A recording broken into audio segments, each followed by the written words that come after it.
Virginia Giuffre spent her life fighting to expose the crimes of billionaire Jeffrey Epstein and his entourage.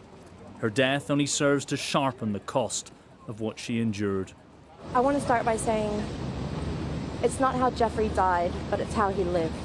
I was recruited at a very young age from Mar-a-Lago and entrapped in a world that I didn't understand, and I've been fighting that very world to this day, and I won't stop fighting. I will never be silenced until these people are brought to justice. Giuffre's testimony was key to exposing Epstein's crimes and that of his former girlfriend, Ghislaine Maxwell.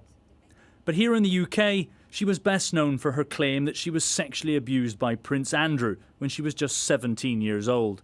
Prince Andrew has always denied any wrongdoing. The two reached a financial settlement in 2022 with no admission of liability. Miss Giuffre was just a teenager when she said she met Maxwell whilst working at Donald Trump's Mar-a-Lago resort in Florida. She claimed Maxwell and Epstein trafficked her around the world to rich and powerful men. Epstein died in jail in 2019 while awaiting trial on sex trafficking charges. Maxwell was later sentenced to 20 years in prison. She's worse than Epstein. She did things even worse than Epstein did. She was vicious, she was evil, and she was a woman. One lawyer for several of Epstein's victims described Giuffre's legacy. She stood up for what she believed in. She stood up for her truth, and she held very powerful, very wealthy people accountable for their actions. And I think the arc of time will show that justice really weighed in her favor. And, when looking back at her life and this story many years into the future, we'll see that she was the hero of this story. In recent years, Giuffre built a new life in Australia, marrying and raising 3 children. But behind the scenes, her struggles continued.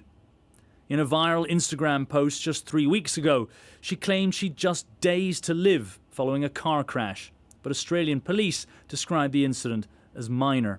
Today, her family confirmed she took her own life, saying, "There are no words that can express the grave loss we feel today with the passing of our sweet Virginia.